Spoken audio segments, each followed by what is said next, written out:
우리가 지난 시간에는 이 쓴뿌리가 어디에서 어떻게 자리 잡게 되었나, 이 말씀을 나눈 기억이 나시죠? 예.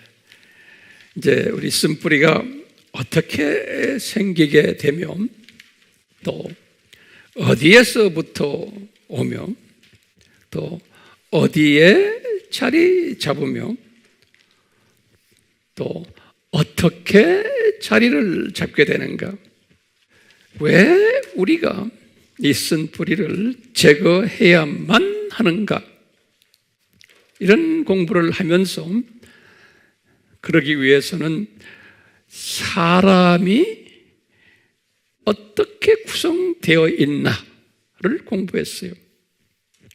사람만 공부한 것이 아니고 사람에 속해 있는 혼이 어떻게 구성되어 있나를 우리 칠판에 그려가면서 공부했어요. 그리고는 그 사람의 영과 마음 속에 쓴뿌리가 자리 잡고 있다라는 것을 공부했어요.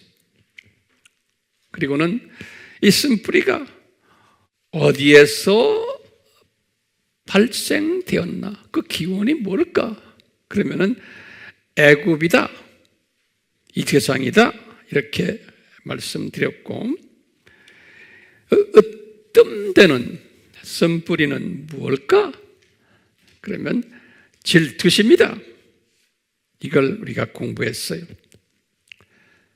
그리고는 이 질투심 때문에 약 20가지의 인간관계를 파괴시키는 성품들이 만들어진다, 이것도 우리가 공부했고요. 이 20가지의 이 파괴적인 성품이 한 10가지의 삶의 질을 파괴시키는 열매까지도 맺게 된다 라는 것도 우리가 공부했어요. 그러면은 이 쓴뿌리가 우리의 삶 속에서 어떻게 형성되었나 라고 할 때, 가정 환경이나 또는 주변 환경, 교육 환경, 기타 등등 이런 환경이 우리를 이렇게 쓴뿌리로 만드는 일에 기여해왔다 라는 것도 우리가 공부했고요. 그런데 이제 이런 쓴뿌리를 가진 분이 구원을 받을 때 이 쓴뿌리가 있는 그 채로, 지닌 채로 구원받는다라는 것도 우리가 공부했어요. 그러면 구원은 어떤 사람들이 받는가? 그러면 이것은 하나님의 은혜를 받은 사람이, 예정된 사람이 때가 되어서 구원받게 된다라는 것도 우리가 공부했어요. 그러면 구체적으로 어떻게 구원을 받느냐? 그러면 아주 중요한 개념이죠. 하나님의 성령님이 내 속에 있는 내 영과 연합되었을 때 구원받는다 라는 것까지도 공부했고요.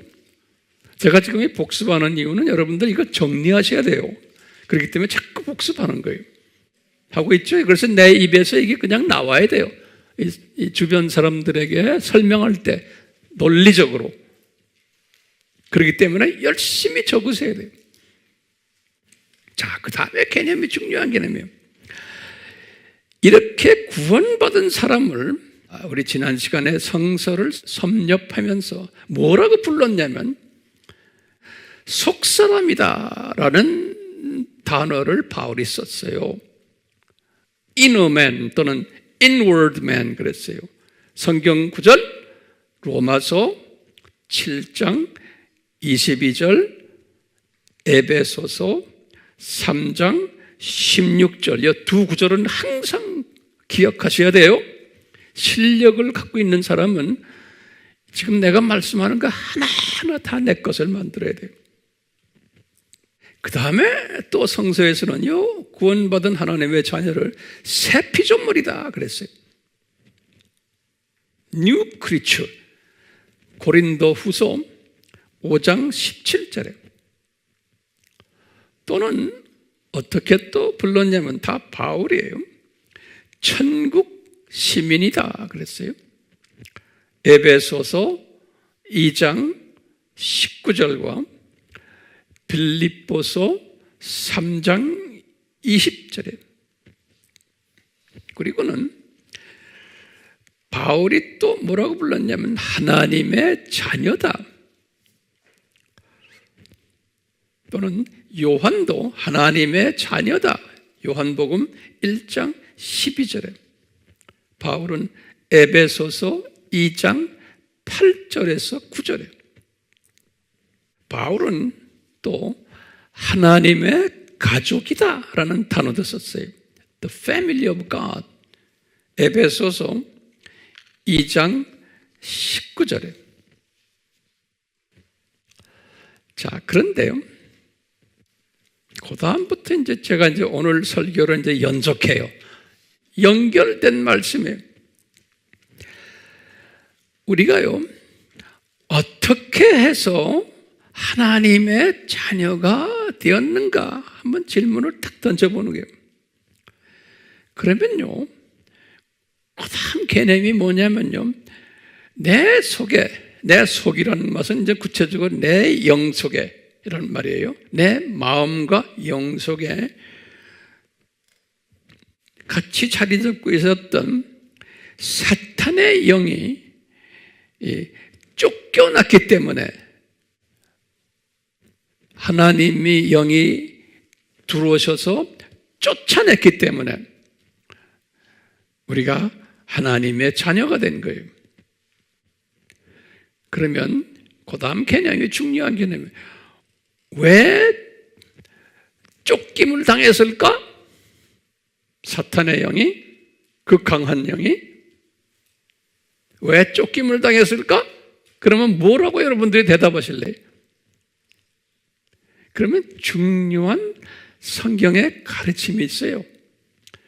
요한 1서 4장 4절에 요한 1서 4장 4절에 요한이 성령님에 의해서 받은 메시지가 뭐냐면 내 속에 계신 하나님의 영이 이 세상 영보다, 다시 말하면 쓴뿌리를 지배하고 있는 사탄의 영이 보다 더 크시니라 그랬어요. 여기 보면 제가 원어를 딱 들여다보면요, 여기에 비교급으로 되어 있어요. 크다는 요 말은 헬라 말로 메가스, 우리가 이게 메가급이다 그러죠. 우리 쓰는 말 있죠?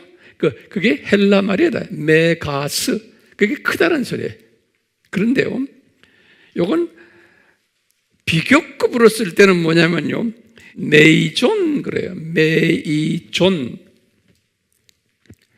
메가스를 비교급으로 쓸 때는 메이존 그래요. 같은 단어인데, 그래서 원어에는 메이존 이렇게 써놨어요. 제가 원어책을 딱 보니까요. 그래서 이 메이존 하는 게 영어로는 그래서 greater, great 하다가 ER을 붙인 거예요. greater. 그러니까 이 성령님의 이 사탄의 영보다 훨씬 greater, 크시다는 거예요. 크시다는 거예요. 그러면 거기다 좀 적으세요. 내가 그래서 이제 이 greater, 메이존에 대해서 리서치를 해보니까 그냥 greater가 아니에요. 위대하시다는 뜻도 거기에 있어요. 또요, 아주 웅대하시다는 뜻도 있고요. 또는요, 높으시다는 뜻도 있고, 또는 힘세시다는, 또는 광대하다, 이런 뜻들이 그 안에 숨겨져 있어요. 메이존, 메가스 하면요. 그렇기 때문에요, 이 광대하신 파워풀한 그레이트한 성령님이 이 사탄을 쫓아내버린 거예요. 예. 요한 1서 몇 장 몇 절? 4장 4절이에요. 그래서 지금 성령님이 홀로 내 영과 마음에 지금 계신 거예요. 그래서 우리는 바울이 뭐라고 불렀어요? 우리의 몸은 하나님의 성전이다, 그런 거예요. 중요한 개념이에요. 우리의 몸은, 다시 말하면 우리의 영과 마음에는 하나님의 영이 계신 하나님의 성전이다 그랬어요. 성경 구절 드릴게요. 고린도전서 3장 16절과 똑같이 고린도전서 6장 19절이에요. 바울이 고린도전서를 기록하실 때 이 단어를 쓰셨어요. 그렇기 때문에 우리는 이 성령님이 강하신 파워를 가지고, 웅대하신 파워를 가지고 악령을 쫓아내버린 거예요. 그래서 우리는 하나님의 자녀가 됐고, 우리의 몸이 하나님의 전이 된 거예요. 그렇기 때문에 우리는 법적으로 하나님의 자녀가 된 존재들이에요. 그런데 문제가 있어요. 우리의 딜레마가 있어요. 이 딜레마가 뭐냐면요, 법적으로 하나님의 자녀가 된 하나님의 자녀들인데 윤리적으로, 도덕적으로, 인격적으로, 성품적으로는 우리가 하나님의 자녀 모습으로 되어 있지 않는 거예요. 다시 말하면 아직도 옛 모습, 애굽 모습 그대로인 거예요. 다른 말로 표현하면 쓴뿌리를 그대로 간직하고 있는 거예요. 이게 우리의 딜레마인 거예요. 이것을 황 목사님 어떻게 아세요? 그러면 우리가 뭐라고 대답해요? 출애굽 이스라엘 역사를 보면서 그 역사 속에서 우리에게 가르쳐 준 거예요. 꼭 적으세요. 출애굽 역사 속에서 거울로, 예표로 우리에게 보여주신 거예요. 애굽에서 나와서 구원받아서 광야에 들어갔지만 애굽 문화를 그대로 가지고 계셨던 이스라엘 사람들을 보면은 그대로 우리가 알 수 있는 거예요. 그것이 바울도 고린도전서 10장에 보면 이것이 우리에게 보여준 예표다, 그림자다 그랬어요. 그렇기 때문에 우리는 오늘 제가 이제 집중할 내용이 뭐냐면 구원과 성결과는 구별된다는 것을 이 시간에 좀 말씀드리려고 그래요. 그러니까 구원과 성결은 다른 차원인 것을 우리가 이 시간에 좀 공부할 필요가 있어요. 이 구원이라는 것은 우리 이스라엘 역사 속에서 봐도 알지만 그냥 하나님께서 우리에게 일방적으로 은혜로 우리의 선행과 관계없이 이 단어들 중요해요. 일방적으로, 은혜로, 우리의 행동, 선행과 관계없이, 또 그 다음에 하나님의 자의적인 하나님의 주권 속에서 그냥 일방적으로 예정된 하나님의 자녀들을 구원시킨 거예요. 구원은 일방적 하나님의 은혜 베푸심이에요. 어떻게 은혜를 베푸셨나? 이스라엘 역사 속에서 보면 흠없고 일련된 수컷 어린 양의 보혈로, 출애굽기 12장 5절이 이것을 신약의 관념으로 보면 흠없는 어린 양 예수님의 보혈로, 흠없는 어린 양 예수님의 보혈로. 베드로전서 1장 19절이에요.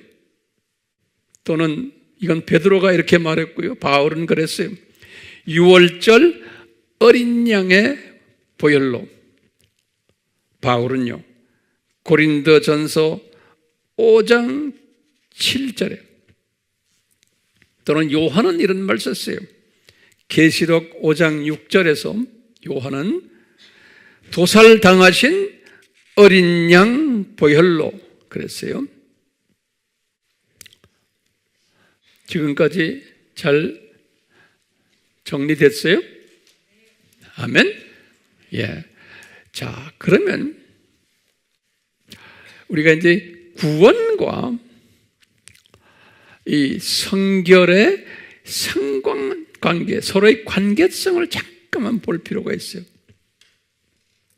우리가 이제 구원받은 하나님의 자녀들이 구원받자마자 즉시로 쓴뿌리가 제거되지 않았음을 우리가 이제 배웠어요. 이 이스라엘 역사 속에 두 번째로 우리가 뭘 지금 우리가 깨닫게 되냐면요, 이 애굽화된 광야의 기독교인들은 쓴 뿌리들을, 다시 말하면 애굽 라이프스타일을 거의 제거받지 않으면서 광야에서 살다가 낙원으로 올라갔어요. 예외가 항상 있었어요. 여호수아와 갈렙의, 이 사람들은 특별히 은혜 받은 사람들이었어요.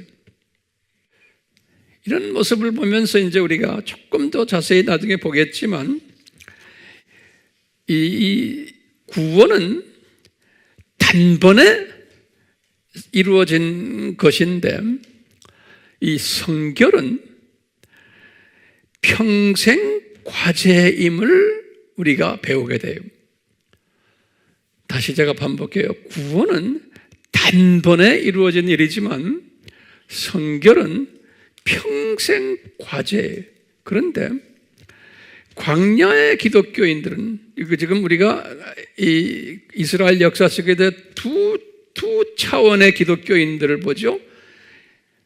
이 1번에서 3번 기독교인들을 우리가 광야의 크리스찬들이라고 그랬어요.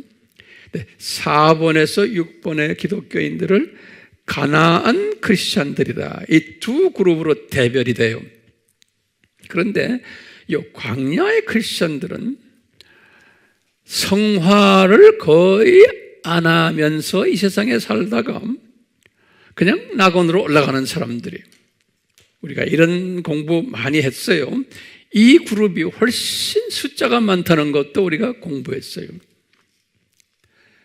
그런데 이제 4번째부터 6번째 가나안으로 향하는 기독교인들은 이제 성화에 참여하는 그룹들인데, 이 성화도 당장 되는 게 아니고 이 평생 과제로 천천히 발전적으로 이 성화되는 것을 알 수가 있어요.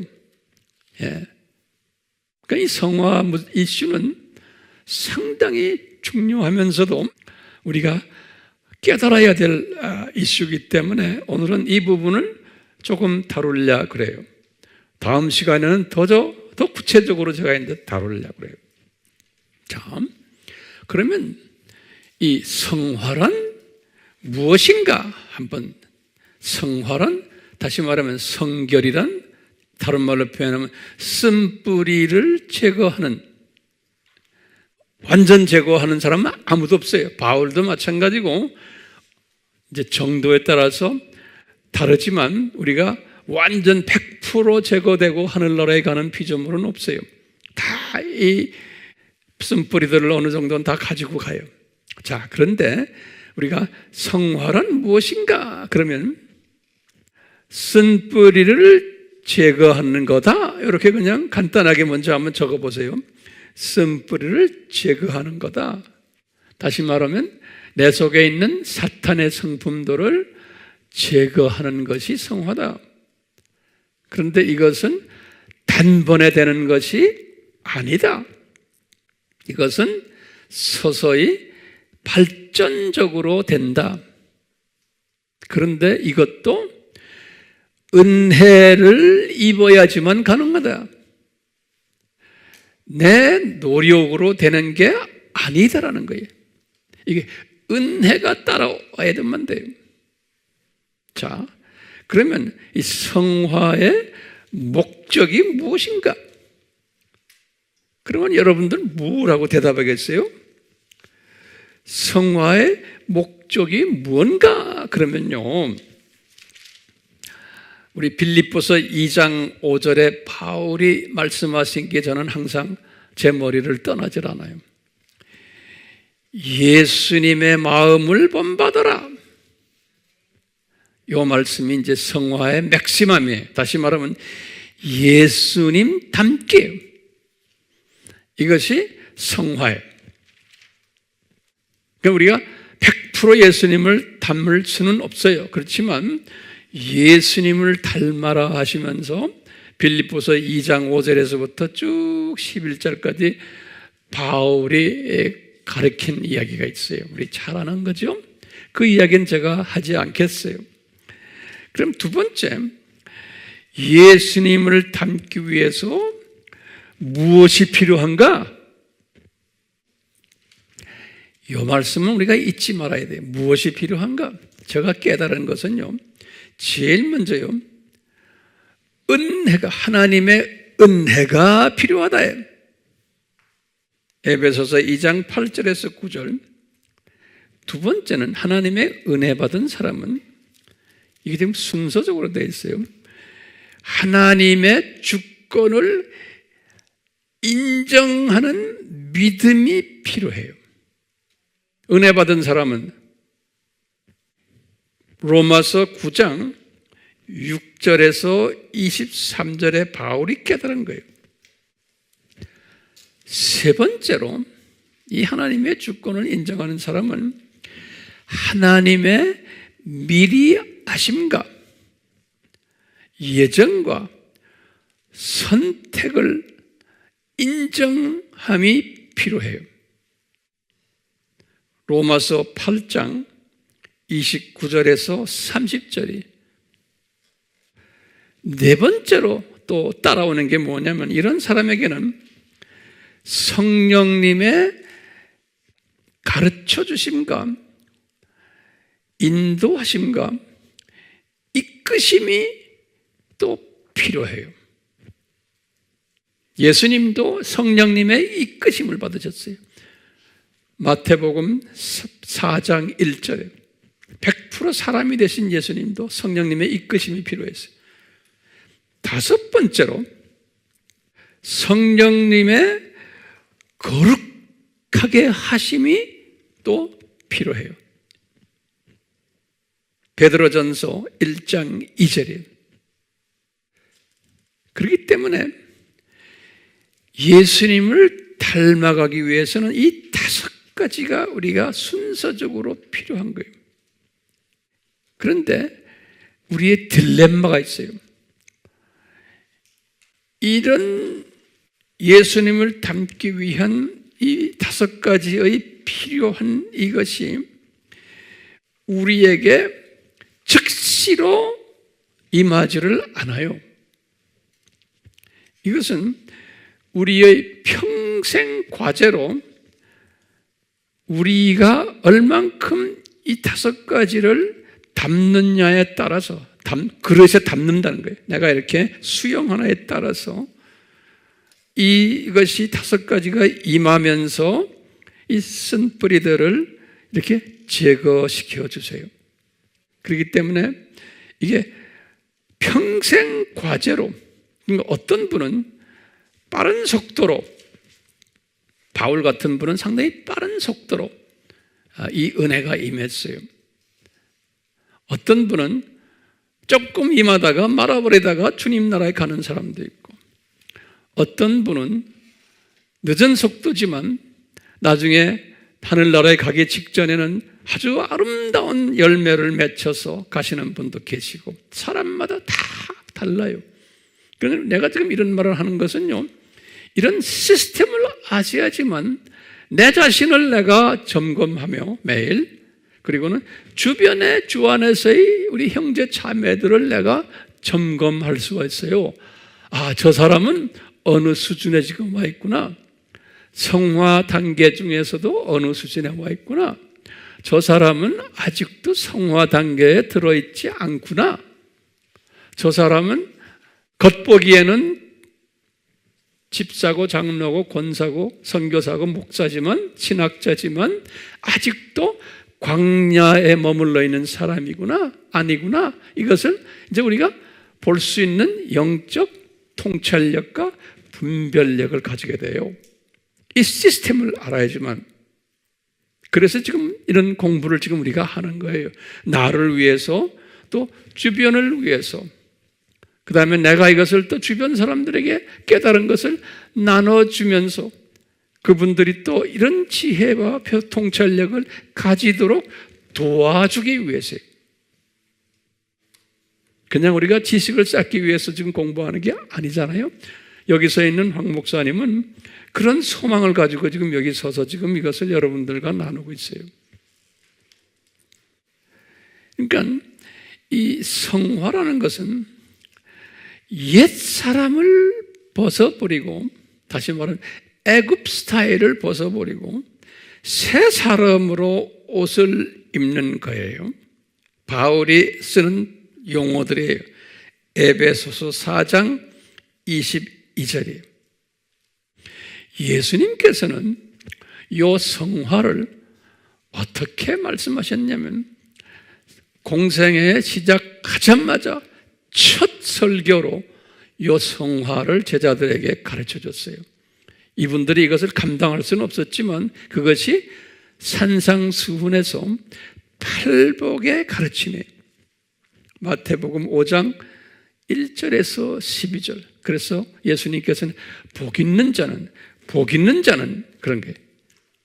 이 복 있다는 것은 성화의 삶을 사는 자는, 이런 말씀이나 마찬가지예요. 그렇기 때문에 예수님께서는 이 팔복을 상당히 강조하신 거예요. 그래서 앞으로 이제 우리도 성화 과정 속에서 우리 팔복 공부를 다시 한번 우리가 한번 조명하려 그래요. 아멘? 예. 그런데요, 이 광야의 크리스찬들은요, 특성 중에 하나가 뭐냐면요, 이 팔복 같은 메시지를 탁 이제 들으면은 부담을 느껴요. 그러면 이분은 팔복의 수준의 은혜가 주어지지 않은 분이구나. 이렇게 우리가 한번 그냥 짐작을 해보는 거예요. 비평하는 게 아니고. 왜? 부담을 느끼는 거예요. 그러면서 이 광야 크리스찬들은 이 팔복 같은 것을 그냥 하나의 세상적 이성적, 감성적 수준으로 그냥 받아주기만 하지 이 속에 들어있는 영적 신비는 깨닫지를 못하는 거예요. 수없는 크리스찬들이나 심지어는 타종교 사람들도 이 팔복 말씀을 가지고 별난 이야기 많이 해요. 철학자들도. 그런 사람들은 이 신비를 모르면서 세상적 논리와 이론과 이성적 이해만을 가지고 이야기하는 거예요. 자, 이 광야 기독교인들은 숫자가 많기 때문에 이 팔복 같은 이야기를 많이 인용해요. 인용하지만 그것을 영적 수준에서 소화를 하지 못해요. 그렇기 때문에 이런 걸 가지고 설교하는 분들을 딱 들어보면은 아하, 이분이 어느 수준이구나라는 것을 우리가 분별할 수 있는 영적 수준을 가질 필요가 있죠. 아멘? 예. 자, 그렇기 때문에 광야에 있는 광야식으로 사는 대부분의 크리스찬들은 팔복의 부담을 느끼는 사람들인데 이 사람들은 어떤 특색들이 있냐면 첫 번째 특색이요. 자기 속에 있는 이 쓴뿌리들 20가지 이 쓴뿌리들 또 삶의 질을 저하시키는 이런 것들을 은근히 즐겨하면서 함께 살아요. 속으로는 두 번째 싫어하면서도 미워하지는 않아요. 다시 말하면 미워한다는 말은 애통한다는 거예요. 나 이놈들 왜 내 속에 이런 잡놈들이 있지? 그러면서 애통하면서 증오하는 그런 마음은 갖고 있지 않아요.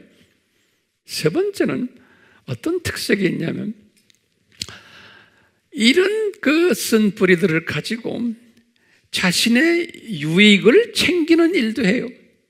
거짓말하면서도 남을 속이면서도 자기의 유익을 챙기는 일도 해요.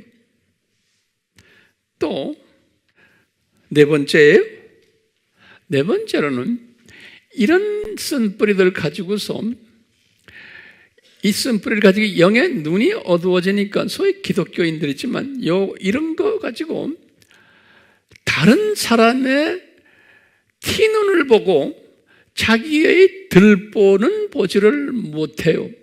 그렇기 때문에 이런 사람들은 남을 비평자라고 다른 사람을 좀 심하게 말하면 좀 깔보기도 하고 지잘났다 그러고 자기의 눈 쪽에 있는 들보는 보지를 못한다. 예수님이 말씀하셨어요. 지금 자기가 비평하는 상대방은 티는 밖에 없어. 훨씬 자기보다 더 성결한데 그것을 보지를 못한다는 거예요. 또 어떤 특색들을 가지고 있냐면 쓴뿌리를 자기가 가지고 있는 이 사탄의 성품들을 제거해야 되는 필요성과 그런 의욕이나 동기부여나 이런 것을 가지지를 못하는 거예요. 신기하게도요. 자기 자신이 이런 것이 있다는 것을 또 이것을 없애야 되겠다는 그 간절함이 없는 거예요. 그러면서 자기는 정상적인 크리스찬이라고 착각을 하는 거예요. 그렇기 때문에 이런 분들은 자기 속에 있는 쓴뿌리들을 미워하지 않고 그냥 같이 놀아주는 사람이에요. 그런데요, 그 다음에 중요한 거예요. 같은 광야 기독교인인데 광야 기독교인도 단계가 있죠. 유아, 그 다음에 뭐예요? 어린아이, 그 다음에 사춘기 이렇게 했죠.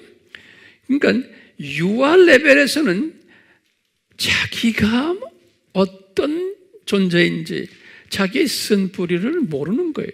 많이 갖고 있어도 유아들은요, 그렇죠? 그 다음에 어린아이도 잘 몰라요. 그런데 이제 사춘기가 된 사람 중에서 다는 아니지만 일부는 아하, 내가 나쁜 성품이 있구나라는 걸 약간 아는 사람도 사춘기 중에 다는 아니지만 일부가 있어요. 이 사람들은 어떤 사람들로 우리가 보냐면 아하, 이 사람들은 그 다음 레벨로 발전할 수 있는 사람이겠구나 라고 우리가 보는 거예요. 다시 말하면 갈렙과 여호수아처럼 가나안으로 들어가는 은혜 받은 사람들이구나. 애굽에서 태어났지만 내가 볼 때 사도 바울이 이제 예수님을 영접하고는 주 35년에 영접했잖아요. 사도 바울이 35년 예수님을 영접하고 로마서를 기재한 것이 57년이에요. 이 말은 뭐냐면 예수님을 영접하고 이분은 22년 동안 이분도 어느 수준의 영적 유아의 경험도 하시고 어느 수준의 영적 어린아이의 경험도 하시고 그리고는 영적 사춘기 경험도 이분도 다 하시면서 이제 22년을 보냈다고 저는 보고 있어요. 그런데 그 졸업하는 것이 상당히 빨랐던 것 같아요. 그래서 이분이 로마서를 쓰실 때가 주 57년이죠. 그러니까 개정 몇 년이에요? 22년 됐을 때예요. 그 유명한 로마서 1장에서부터 7장까지 쓰신 거예요. 로마서 1장에서 7장. 이 로마서 1장에서 7장은 기독교의 핵심 교리예요. 기독교의 핵심 삼위일체론, 기독론, 구원론이 그 안에 다 담겨 있어요. 그렇기 때문에 성서 중에 성서가 로마서예요. 그런데 특히 1장에서부터 7장이에요. 그런데 이분이 다른 바울이 쓴 성서는 이렇게 종합적으로 삼위일체론, 기독론, 구원론을 정리한 성서가 없어요. 그런데 이분이 22년 후에 개종 로마서를 쓰시면서 이것을 성령님이 이분에게 정리시켜줬어요. 그래서 1장부터 몇 장에? 7장까지 정리시켜 주시면서 이분이 7장 마지막에 엄청난 고백을 성령님이 이 사람에게 하시게끔 인도하셨어요. 7장 마지막에. 이 7장 마지막에 이분이 말씀하신 게 7장 22절에서 24절이에요. 기가 막힌 말씀을 하세요. 성령님이 이분의 입을 통해서, 그 유명한 바울의 입을 통해서 바울이 그러는 거예요. 내 속에 두 가지의 법이 공존하고 있다는 거예요. 이 바울이 고백하는 거예요. 내 속에라는 것은 내 어디예요? 영과 마음에. 그렇죠? 두 법이 공존하는데 그래서 내가 지금 갈등하고 있다는 거예요. 바울이 경험하는 거예요. 그러면서 그런 게 내 마음으로는, 이 말은 뭐냐면 내 속사람으로는 하나님의 법이 이 안에 있고 성령님이 가르쳐 주시는 성령의 9가지 열매, 예수님의 성품이 내 마음에 있는데 육신으로는 그랬어요. 다시 말해 육신으로는 죄의 법이 또 그 안에 있다는 거예요. 내 마음에. 이건 뭐냐면 쓴뿌리가 있다는 거예요. 내 마음에. 바울이요. 그래가지고요, 이 하나님의 법과 죄의 법이 이게 서로 갈등을 가지면서 공존하고 있다는 거예요. 바울이 이런 말씀, 이 고백을 하셨어요. 그래서 바울의 그 유명한 오라, 나는 공고한 사람이로다. 이 사망의 몸에서 누가 나를 건져내라. 그 유명한 말씀을 로마서 7장 24절에서 하셨어요. 이 말은 뭐냐? 이분은 정말로 은혜 받은 그 당시에 광야에 내가 볼 때는 지금 이분은 사춘기 수준의 영적 수준에서 이제 졸업하는 과정이에요. 내가 볼 때. 그러면서 이분이 갈등을 가지시면서 이제는 8장으로 들어가는 거예요. 8장은 이제 여기에서 자유를 얻는 그러한 이야기가 그 유명한 로마서 8장이에요. 그런데 이분이 이 갈등을 내가 경험했단다? 지금 로마 교인들에게 말씀, 이것이 지금 요 말씀이 2000년 기독교 크리스천들에게 엄청난 가르침을 주는 말씀이에요. 그러니까 바울도 이 경험을 하셨단다. 이 갈등. 그러면서 이분이 여기에서 그 고민하는 오호라. 요 고민이 예수님께서 팔복에서 가르치는 예수님이 제자들에게 가르친 고민이었어요. 그 고민이 뭐냐면 복 있는 자는 심령이 가난한 자다 그랬어요. 예수님께서 지금 똑같이 바울이 지금 고백하는 이것이 심령이에요. 그래서요, 마음이 가난한 게 아니에요. 원어로 보면 자기 영이 심령이라고 그랬어요. 푸뉴마 안트로포스. 내 영이, 여러분과 나의 영이 가난한 자가 복 있는 자라는, 그런 사람은 천국이 저희 것이요.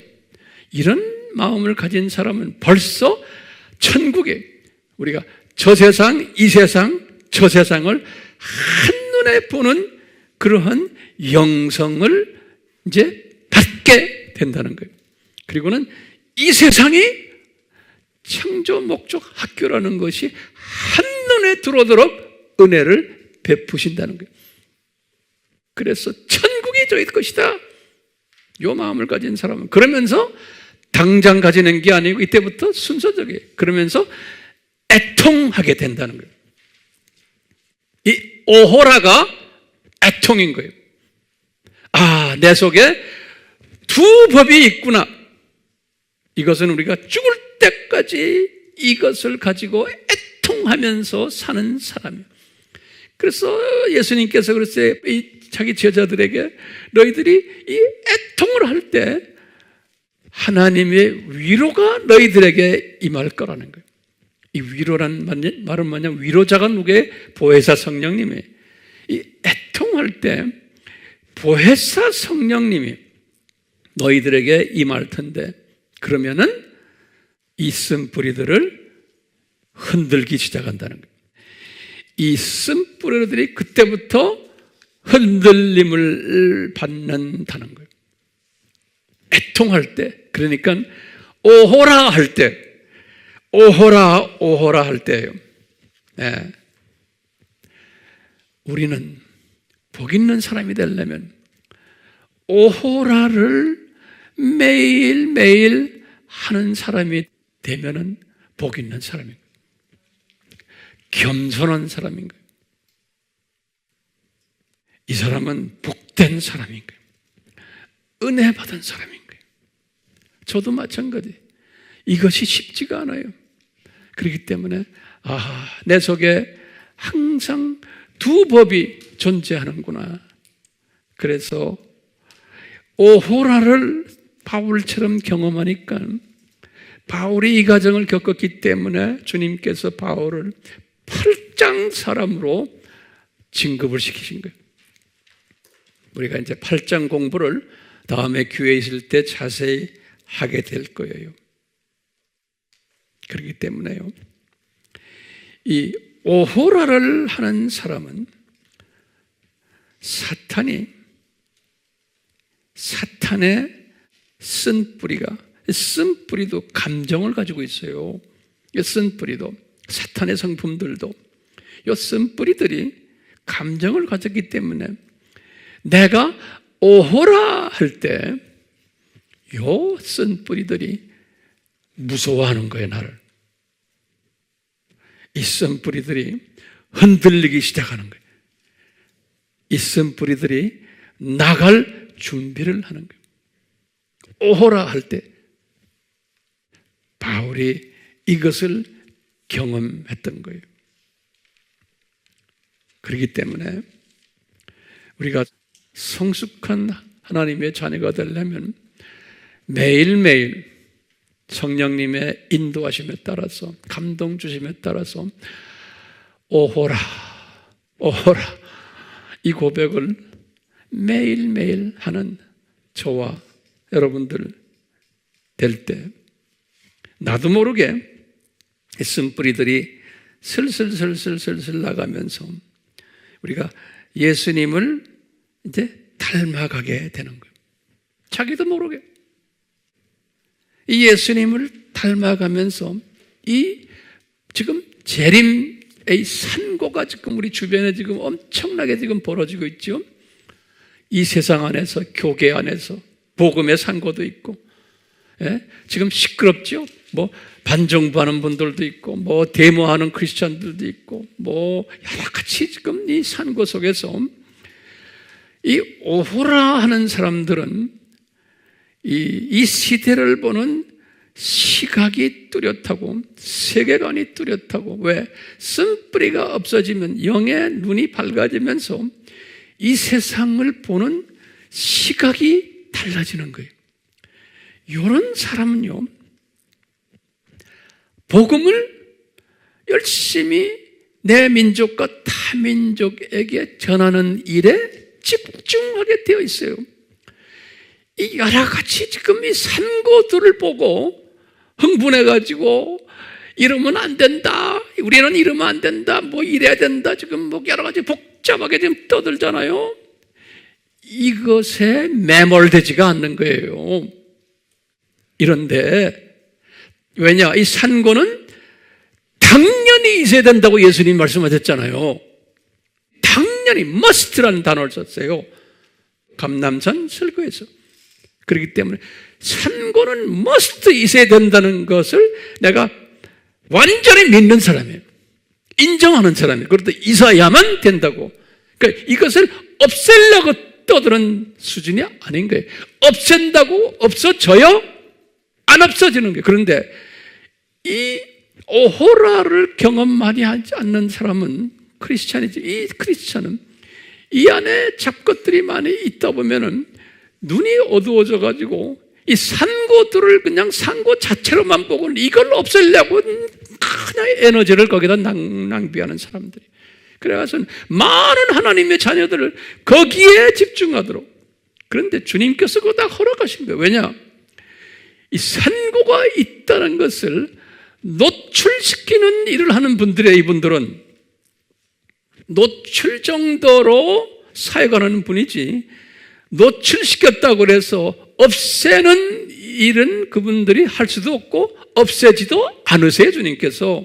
그렇지만 이렇게 사회를 변화시키자, 악을 없애자고 하는 그 일들은 주님께서 허락하셔가지고 이분들이 하세요.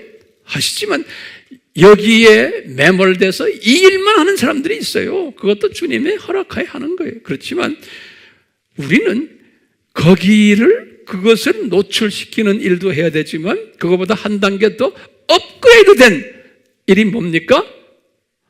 우리는 이 메시지를, 예수님의 재림의 메시지를 내 민족과 주변과 타민족에게 직접 간접으로 나누는 일에 동참하는 데 집중하는 사람들. 마태복음 24장 14절에 집중하는 사람들이 지혜로운 사람인 거예요. 그래서 주님께서 이 감람산 설교에서 하셨잖아요.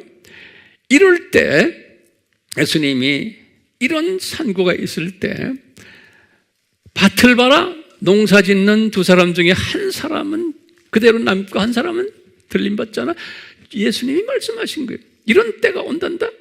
이런 상고가 이제 어느 정도 끝날 때 여자가 맷돌을 갈다가 하나는 그대로 있고 하나는 들림받는다. 그러면서 때를 따라서 열심히 양식을 나누는 자가 지혜로운 자란다. 그런 거예요. 이런 산고에 매몰되지 말고, 그래서 우리 아미 식구들이요, 산고에 매몰돼가지고 그러지 마시길 바라요. 셀 모임에서도 이 산고 가지고 그냥 열을 내고 그러지 마시기를 바라요. 안 그러시지만 제가 기후에 그렇기 때문에 우리는 선교지를 향해서 열심히 물질도 바치고 기도도 하고 정성을 바치고 하는 일에 우리가 할 필요가 있는 거예요. 그렇죠? 이런 사람은, 이런 시각을 가진 사람은 오늘 우리가 이제 찬송을 부를 텐데, 내 영혼의 그 깊은 데서요, 내 영혼의 깊은 데서 맑은 가락 소리가 들려오는 것을 본, 내 영혼이란 건 내 속에 있는 내 영과 혼이, 다시 말하면 마음과 요 내 깊은 영이에요. 여기에서 이 맑은 가락 소리를 듣게 되는 거예요. 하늘 곡조가 언제나 흘러나와서 내 영혼을 고이 싸는 거예요. 이 성령님의 위로하심을 내가 이 세상에 지금 이 산고들을 보면서, 그래서 이 평화, 하늘에서 내려오는 이 평화, 이 사랑의 물결이 내 영혼을 덮으소서. 그러니까 이런 산고 속에서 나는 예수님만 바라보면은 이 고백을 할 수 있는 게, 내 마음이 잔잔한 거예요. 그래서 잔잔한 거기에서 끝나는 게 아니고, 이 잔잔한 사람이 이 시대에 할 일이 무엇인지를 아는 사람이, 그냥 앉아있는 사람이 아니에요. 그런 사람 다 되시기를 예수님의 이름으로 축원합니다. 축원해요. 아멘. 우리 영상으로 보는 분들이요, 축원합니다. 이런 지혜자와 복 있는 자 되시기를 우리가 다음 시간에는 더 구체적으로 이제 이 부분을 우리가 또 다룰 거예요. 우리 기도합시다. 예수님, 저희들이 지금 내 영혼의 그 깊은 데서라는 찬양을 부르려고 합니다. 성령님이시오, 우리 속에 깊이 이 찬양의 소리가 우리 영 깊이 들어와서 우리의 영을 맑게 만드시고, 하늘 곡조가 나의 영을 깨끗게 만드시고 쓴뿌리들을 조금씩 제거시켜 주시기를 간절히 간구하며 소원합니다. 예수님의 이름으로 소원합니다. 아멘.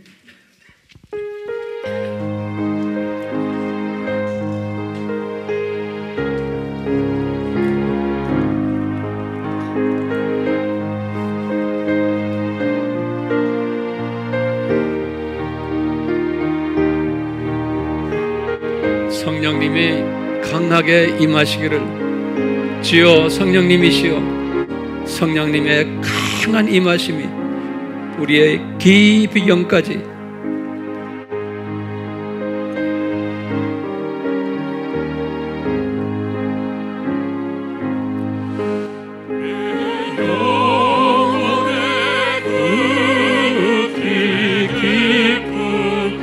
이 밑으로 내려다보세요. 그러면서 비주얼라이즈 하세요. 내 눈 보세요. 내 마음을 깊이 들여다보세요. 하늘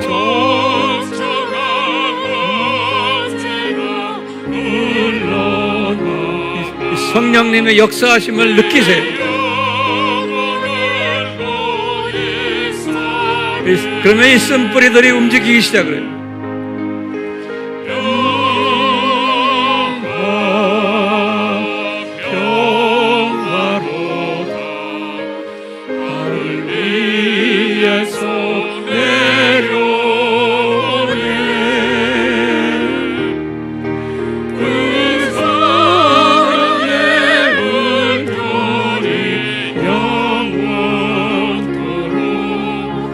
내 영혼을 덮으소서.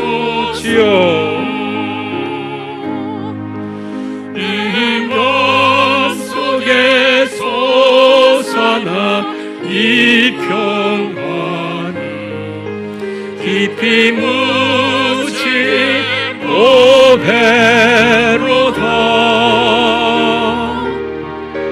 나의 보화를 캐내어 가져갈 자 그 아무도 없으리라.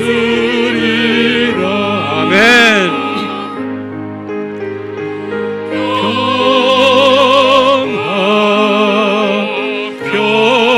평화로다. 하늘 위에서 내려오네. 이 내려오는 성령을 받으십시오. 물결이 영원토록 내 영혼을 덮으소서. 우리가 이게 비주얼라이즈 하면서 노래하세요. 비주얼라이즈 하면서 이 성령님이 내 속에 지금 들어가시는 걸 느끼세요.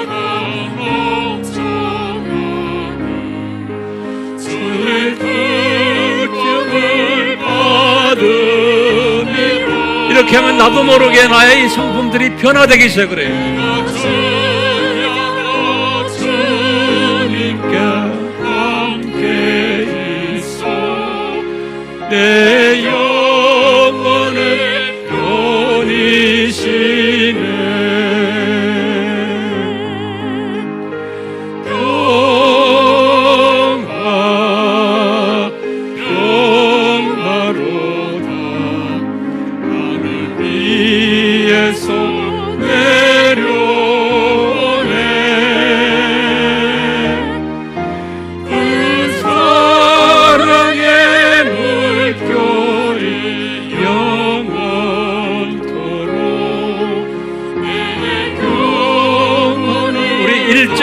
몇 번 불러요. 1절만 계속해서 내 영혼의 깊은 데서 맑은 가락이 흘러나네. 하늘 곡조가 언제나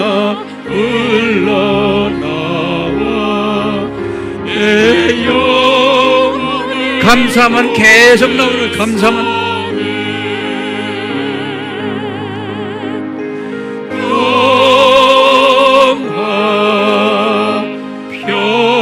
평화로다. 하늘 위에서 이 평화를 가진 사람은 입만 열면 감사가 나오게 돼요. 감사가.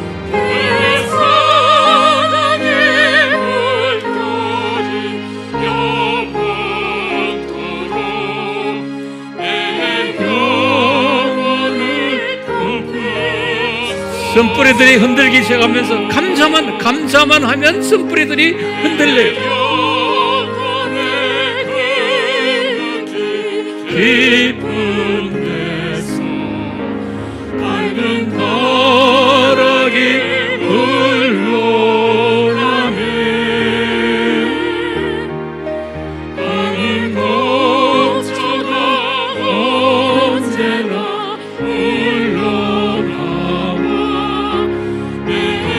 바울이 깨달은 게 뭐냐면 항상 감사하라 그러는데요. 범사에 감사하라 그랬어요. 영어로는 be thankful at any circumstance. 어떤 상황에 있든지 감사하라 그랬어요. 그러면 이 쓴뿌리들이 나가기 시작하는 거예요. 어떤 상황에 있든지.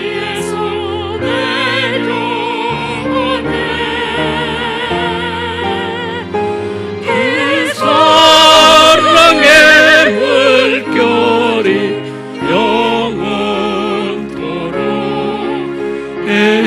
성령님 계속해서 임해 주시옵소서. 우리의 입술에 감사가 넘치게 하시옵소서. 자족하는 영을 부어주시옵소서. 자족하는 영을 부어주시옵소서. 환경을 보지 않게 해주시고 자족하는 영을 부어주시옵소서.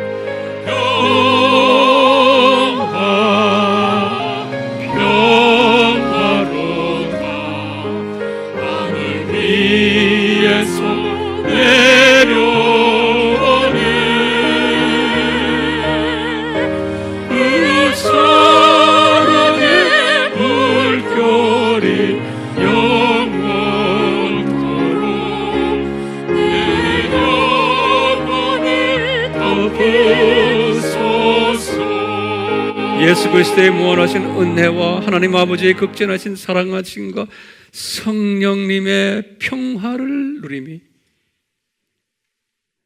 입을 열면 감사만 나오는 복된 자들 되도록 불평과 불안과 걱정은 싹 없어지고 어떤 환경에 처하더라도 감사가 넘쳐나는 at any circumstances 어떤 일이 있더라도 범사에 감사하는 지혜자가 하나님이 우리를 향한 뜻임을 깨닫는 그러한 한 분 한 분 되도록 예수님의 이름으로 축원하옵나이다. 아멘.